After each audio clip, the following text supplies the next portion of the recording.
Thank you. Thanks, Jerry. And thanks to the Detroit Economic Club for hosting me. It's great to be with you. The whole Twitter thing up there makes me really nervous.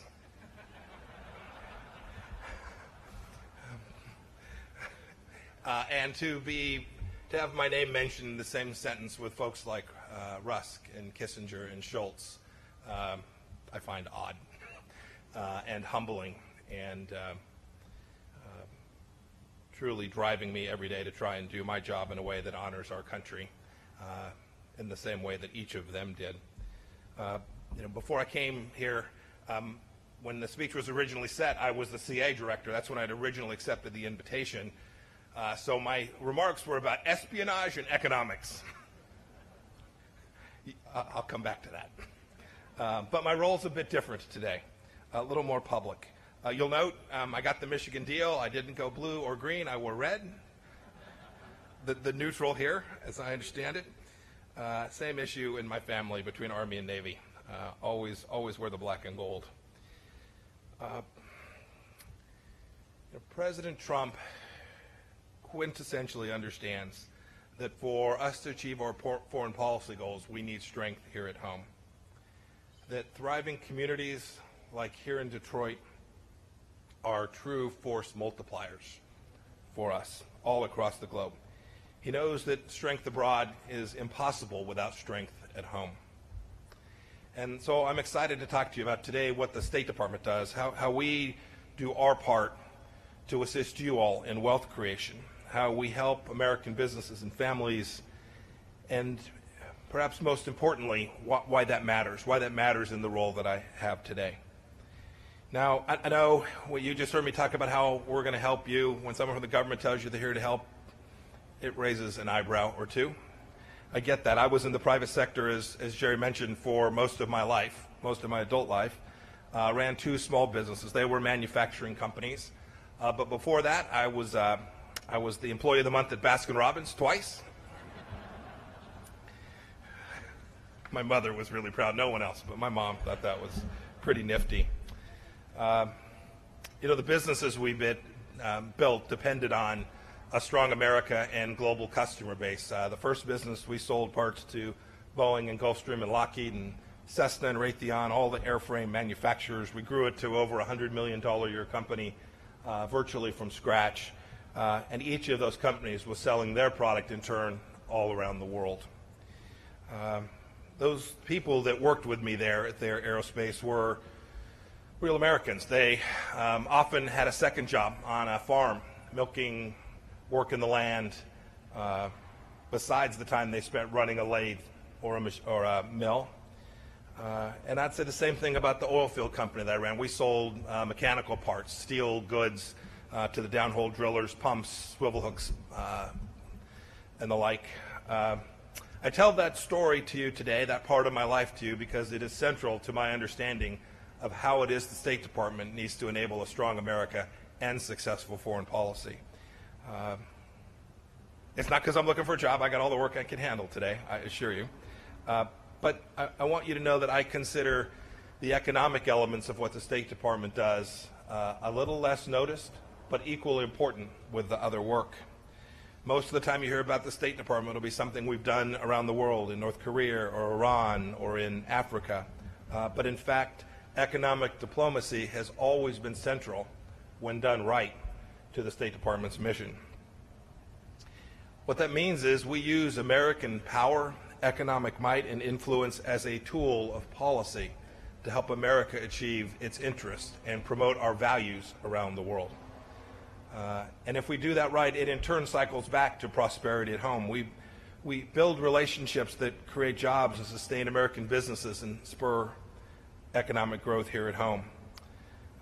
We do our best to call out unfair economic behavior as well and break down barriers to market entry so that our companies have fair and reciprocal opportunities to sell into markets all around the world.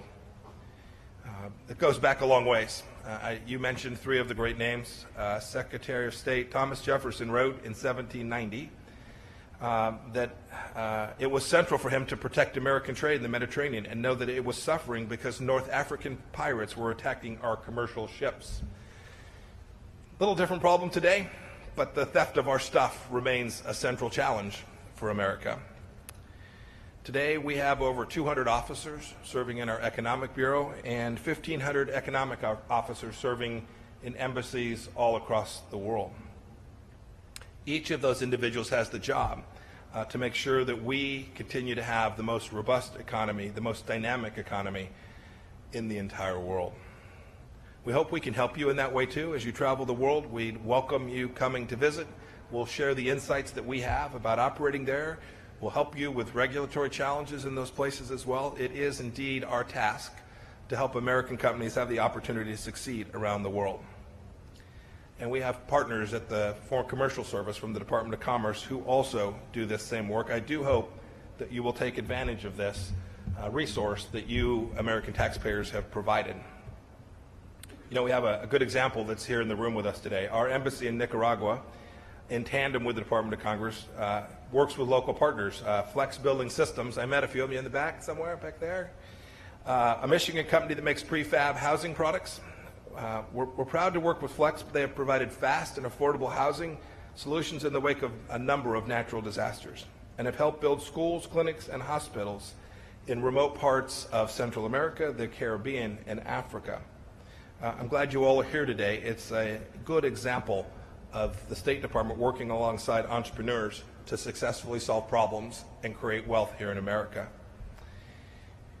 If we get this right, economic diplomacy also does strengthen our national security. President Trump's strategy says that economic security is indeed national security. They are, as he has described it, synonymous. Making sure each of you has the opportunity to do what you do best is critical for creating the prosperity that undergirds our security and freedoms. Economic diplomacy, too, strengthens alliances around the world as well. I saw this when I ran my 2 small businesses. The world knows that American economy is the largest and most influential, and frankly, the most innovative on the planet. It's the envy of our allies and our adversaries. That economic might is one of the most important tools. It's one of the biggest pieces of street cred that I have as I travel the world. Without it, I'd have much less leverage. It allows us to galvanize our allies towards shared goals and uphold our commitments to them. You know, our team in the Trump administration is committed to economic diplomacy. I've talked to the president about it many times. The first mission, he reminds me always, is to create jobs and generate wealth here in the United States. But to do that, we have to engage internationally. But before I talk about that, I do want to talk about the domestic record we've built now in some 17 months. Nearly 3 million jobs, over 300,000 in manufacturing, something that was important to me and important to this great city, and over 300,000 new construction jobs as well. Unemployment the lowest since April of 2000. And for every new regulation, we've gotten rid of 22. This helps cherry farmers and automakers here in Michigan, energy producers in places like Kansas, and frankly, every employer in between. And the tax cuts have left $3.2 million in the hands of you and not the government. 67% of Americans now believe that it's a good time to find jobs. There are now more jobs available than job seekers seeking them. We need to continue to grow the jobs and continuing to create a workforce that can support them. This economic upswing, I've heard you all talk about it here in Detroit itself. You refer to it as the Renaissance, the renewal here in Detroit. You should be very proud of it. We think it's taking place all across America, and we see data that supports that belief. We think this is important to businesses, but most important to the men and women who you spoke about, who are today in flip-flops, who will soon be out looking for their summer job or their first job out of high school in a trade, or with their college diploma seeking work somewhere here in America. We have an obligation in the State Department to create opportunities for them. You know, I went through the laundry list of the president's accomplishments because what I do every day complements them. None of those were centrally State Department initiatives. But I know that. I know that if you all don't have the opportunity to sell goods abroad and to purchase components from abroad as well, then that growth will diminish. And we just simply can't let that happen. With $21 trillion in debt, there's an enormous amount of economic growth that we need to sustain our way of life. But I have to tell you, too, I've seen this. I see this in my current role, and I saw it in my previous role as the director of the CIA as well. This dynamic nature of economy teaches. It teaches others around the world. Our model is not the model that's been adopted in many parts. Frankly, some of the most successful economies today haven't adopted our model. But I am confident that they will. They will do so because capitalism and the dynamic nature of America is central to economic success. And you can avoid that for a little while, but at the end of the day, the dynamism, the creativity, the innovation that follow from that can only happen in a political environment that is like ours, with fairness and opportunity for every individual to become a success. I want to talk about a handful of ways that the State Department is involved in this. First, we're working to maintain American sovereignty on the world economic scene. If the U.S. government does not participate in robust international economic engagement, we will lose out to places like China. But we can never lose our economic sovereignty in doing so. The experience of Brexit, which is ongoing, and of the European Union shows us that it is difficult to recover economic independence once it's relinquished. It also shows that the economic policy that's a centralized power diminished the free market's capacity for wealth creation and the success of both consumers and businesses alike. Second, State Department has as a primary responsibility ensuring markets are open.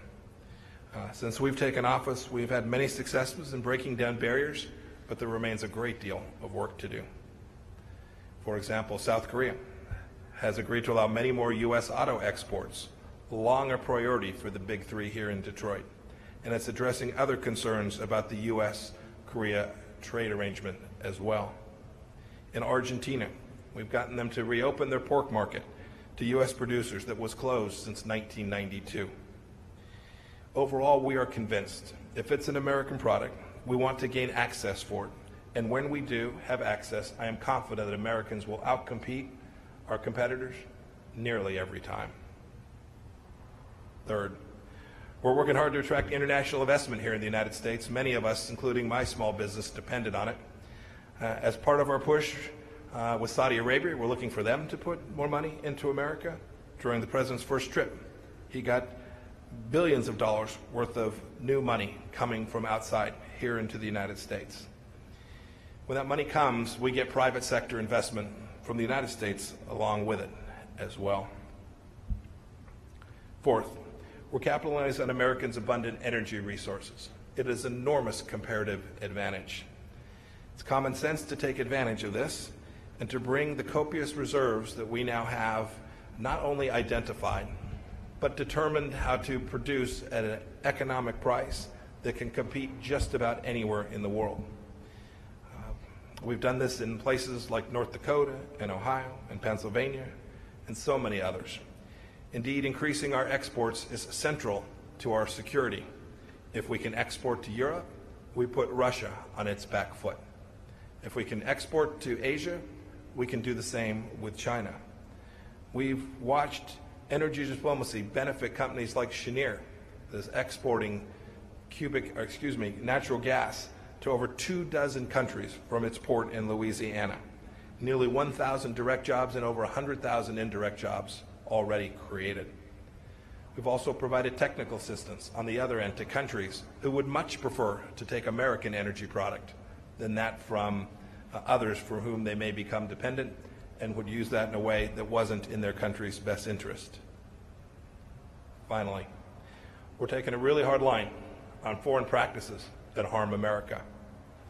Whether that's threatening our technology leadership through intellectual property theft or forced technology transfer, we are hard at ensuring that we protect American property. Everyone knows today that China is the main perpetrator. It's an unprecedented level of larceny. I was with President Xi on Thursday night. I reminded him that that's not fair competition. Chinese actors also continue to conduct cyber activity. So they're not just taking it by forced technology transfer or stealing it by way of contract, but committing outright theft. We have an enormous responsibility, each of us, to work to stop it.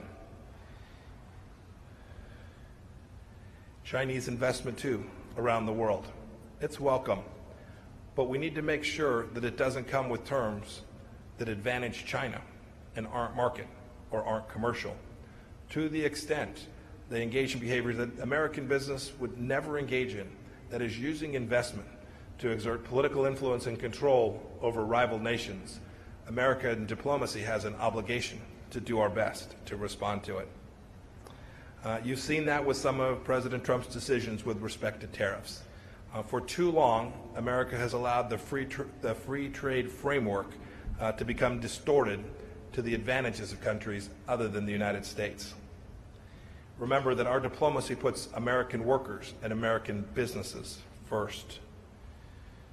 This isn't just China. President Trump has clearly said that the asymmetric trade relationships with the G7 also need to be fundamentally reconsidered. They need to lower their trade barriers. They need to accept our vegetables, our beef, our fruits, our machine products. These are non-tariff barriers that ought not to exist if free and fair trade is to be achieved. It's a simple moral principle, this idea of fairness. As you saw at the G7, President Trump made very clear, we are happy to have 0% tariffs on every product. We are happy to eliminate all subsidies.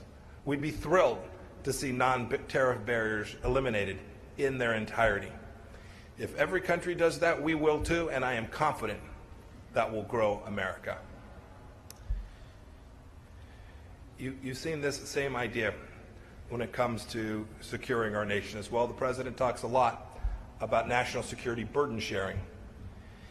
We've seen it in North Korea too, and we've seen our allies respond. The effort that President Trump took last week in Singapore could not have happened without real economic diplomacy. President Trump rallied every nation in the world to pressure North Korea in a way that it would begin to rethink its own security and to come to view its nuclear weapon system not as a security blanket, but in fact as the one thing that could threaten their leadership and their regime. It was economic diplomacy succeeding. There's still much work to do. I'll be hard at it in the days and weeks ahead, but we have now set the conditions where the North Korean people can also have economic success. As the President says, a brighter future for North Korea does not come at the expense of anyone, but benefits us all. You know, there's a long history of this, of us being successful. We forget about things like the Marshall Plan. We gave $110 billion, these are dollars of a long time ago, to Europe. We did it to provide assistance to our European partners when they needed help. But we're now 70 years on from those days, and it is the case that we need to make sure that we reevaluate each of those relationships so that we can continue to have great trade with Canada and great trade with Europe in the years ahead.